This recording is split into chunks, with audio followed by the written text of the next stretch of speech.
Alright, what's up everybody? Welcome to the fourth war of the season. We are up against DSVG. I don't think we've ever faced them, but Swedia is in that alliance, if you know him. So this war, I can start playing it. I was on Path 6 and then Path 2.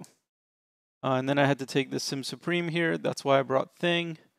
And then I was going to take Doc Ock. I was hoping to take those right minis. I ended up not getting to do that, but that's all right. So this first fight is a SpiderMan Miles Morales, only a rank 1, but he is a flow defender. So my main goal here is to get the charge, and when I get the charge, it'll make the Ironman Infinity War fight easier. Because he's only a rank 1, I was kind of worried about, like, should I boost my attack more? Because I thought that might mess me up, and I wanted to make sure I didn't kill him before I got off a heavy. So I ended up not using a green boost. Like, I thought about it for a while. Usually I would boost, but I ended up not boosting for this fight except for that 15% health boost. Because I figured there was a chance he'd get a special 3 off. So I did use a power start 1. That's because of the Ironman fight. It's not relevant for this fight. You can see I'm still like thinking about, okay, should I put on any more boosts, but I ended up not. So the power start 1 boost is again for the Ironman fight. But this fight, the plan is to try to block hit until he evades. Once he evades, parry heavy, and then kind of try to slow play it 1 hit at a time. So of course, I got off an intercept, unfortunately. And then another intercept, but this time he did evade. I got lucky here, he never evaded the heavy. So the flow triggered. So most of the time against flow, I try to do 1 hit, and that's it. Can't bait a special because he is all or nothing, so I was kind of just trying to get to 2 bars of power, throw an SP2 and kill him. So very simple fight, just kind of play it slow. It wouldn't have mattered if he was rank 2. So the next fight is Ironman Infinity War. This is the all or nothing fisticuffs node, so I did boost for this fight. Because this is always a tough one. Because something can always go wrong, so I put on a 20% one and then an attack boost. Actually, no, I ended up not using an attack boost. Because whenever I have a charge against Iron Man, that first special 2 is always going to kill him. So I remember specifically thinking, okay, I'm going to not waste an attack boost and not waste a, what are they called? The power back boosts, those cosmic ones. So I'm doing just 1 hit and then doing a well-timed block to get rid of his power. So the plan is just SP2 and then the fight's over. So right here I threw the SP2. He still has 37% and I had no idea what happened. I didn't even realize it after the fight for a while. But you can see because of fisticuffs, I don't actually have charges. And again, I did not realize this was happening. So I don't have charges, I don't have true strike, nothing. Had I used the power back boost, I would have been fine. Here I threw a random desperation special 2, or a special 1. Then he does SP3 me, so that really sucked. He's only at 5%. But this was purely just a mistake in not putting on the power boost because I forgot this node has fisticuffs and that would take away my charge. In my mind, I had been thinking, okay, I have a charge, easy fight. Unfortunately, that was not the case. That cost me 3 potions. You'll see right here. So I do have this Dark Hawk. This is just a walkover fight. But I did have to put in 3 potions because our rule is you have to have at least like 70% health to go into a fight. Even though for this specific matchup, I certainly don't need really any health. It's just parry 2 hits. You can see that already dropped him 15%. So he does have that armor node, but it doesn't matter. Corvus isn't affected by armor.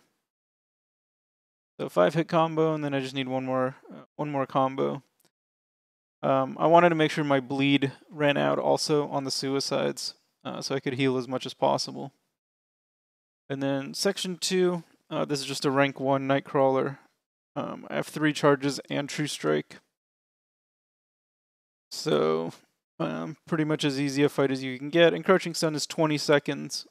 So, the plan is to try to extend the fight as much as possible to heal from the bleed. Because you can see, I actually also didn't boost. I didn't use a green boost. So this is only like 10 seconds in and he's almost dead.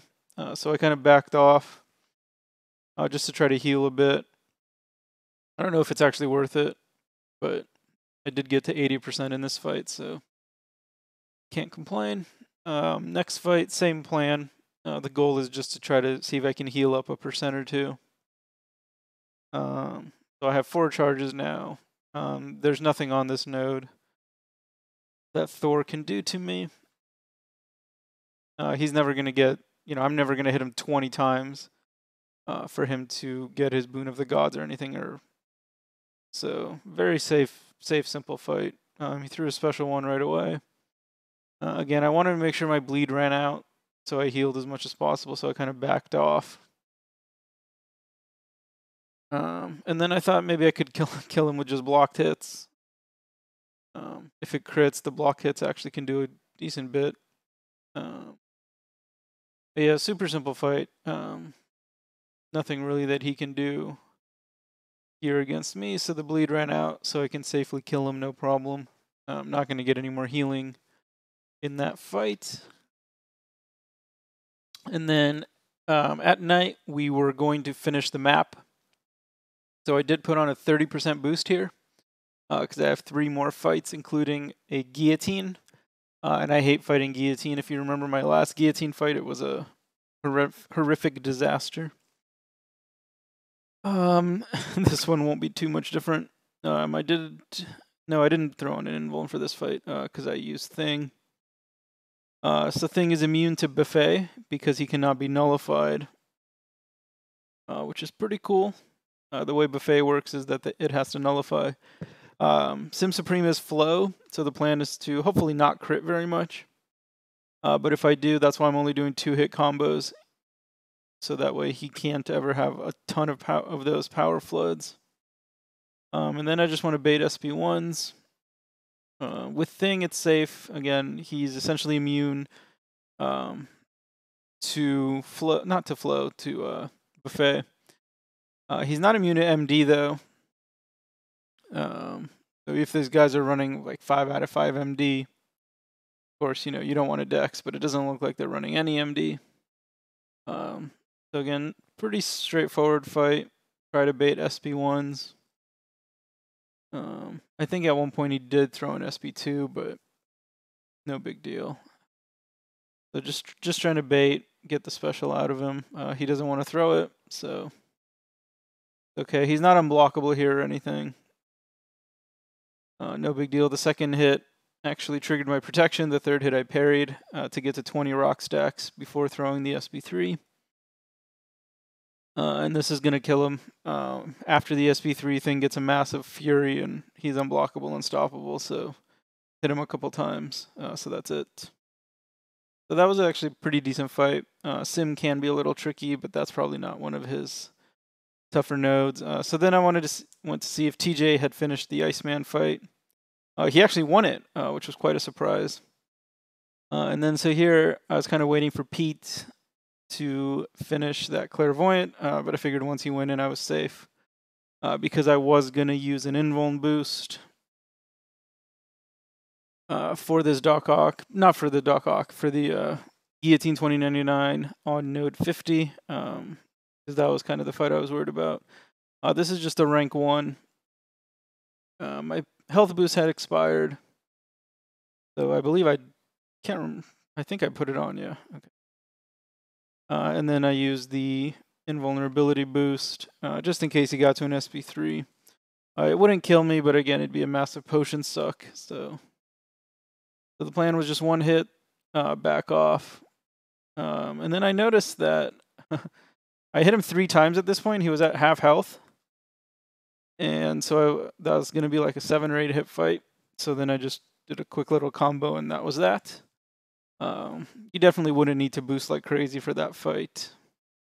So then I'm just waiting for Pete to finish that clairvoyant with his ghost, which he did. Pete actually also took. Their boss was a rank 3 Dormammu, and Pete was able to take that rank 3 Dormammu with ghost. So that was pretty cool.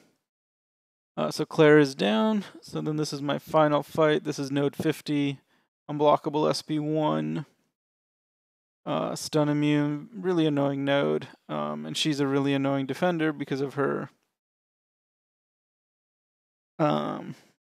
Digicloak. I checked her abilities to see if her SB3 did anything. I was pretty sure it didn't, but just in case. So you're probably not going to die with a boosted charged rank 3 Corvus, but in case something goes wrong. So I'm trying to just do one hit. I really wanted to try to block hit her as much as possible, see if I can like do as much as I could with that.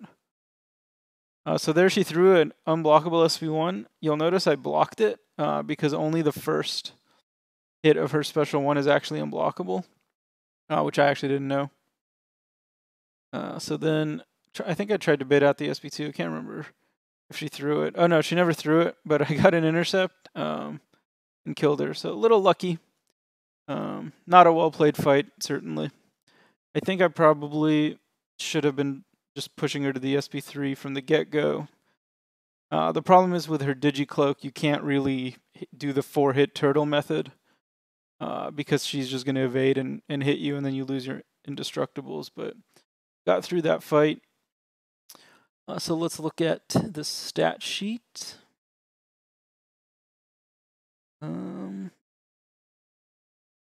There we go. So on the season, currently 28-0, haven't died yet. We changed one of the stats. So this used to be an average difficulty rating, but I was talking to Taters, and what was happening is that if you, for example, entered a boss fight twice, so you entered the fight, died, and entered again, you were getting the points for entering the toughest fight twice, which I really didn't understand. So we ended up changing it to what's called a true difficulty rating or a total difficulty rating. And the way it works is just each fight you enter, whether you solo or not, you only get to try each fight once, right? Because when you go into the fight, the goal is to solo. You get a certain amount of points for it. So the higher your true difficulty rating, the harder your average fights are. And that's what this column is. So you're not rewarded for dying, essentially, the way that the ADR kind of did, because if you died twice to a boss and kill him on the 3rd try, you were kind of getting credit for fighting 3 bosses for the difficulty rating, even though you didn't actually fight 3 bosses, you only fought 1. In terms of power rating, I'm up to number 1 in BG3 and number 1 in the Alliance. This is kind of the only acceptable goal. In terms of kind of achievements, what I think the coolest achievement would be to have a perfect season with 100 wins or 100 kills. I cannot do that this season. I don't have enough fights. But it is possible. There have been a few times where people had 100 kills in a season. I think that would just be really cool. 100 no. But the kind of the main top accomplishment, I think, is the all-time record, and then a single season kind of leader, and then having a perfect season. I will not have a perfect season. I can basically guarantee that. There's maybe like a 0.2, 0.3% chance of that happening. Once you get into 70, 80 fights, it is almost impossible, mainly because of RNG even. Unless you're an absolute top player, which I'm not. It's incredibly hard to do, so I would say there's almost a 0% chance that the solo rate stays 100 throughout the entire season. So I used those 3 potions that you saw for my screw-up against Ironman. But generally the cost has kind of come down. The first 2 wars, super expensive. The next 2 wars, not too bad. The other thing we're doing this season is player cards. And I did get a couple this war, so I just wanted to show you those. So this gold card, that is for the top power rating in war number 4. So I had the highest PR this war. And Taters put this lovely image of Guillotine kicking me. So very nice of him. Thank you. Thank you to my battle group leader there. And then I also got a Legends card. So I believe there's going to be 12 of these this season. And this is from my Season 5, where I had a 125.94 power rating record, which stood from Season 5 all the way to last season, Season 17, when Bryn broke it. So pretty cool. They look pretty nice. If I get any more cards, I'll kind of keep them here on my Excel sheet where I have all of my stats. But that'll do it for this video. Sorry for kind of rambling needlessly at the end for a couple minutes. And I'll see you for war number 5.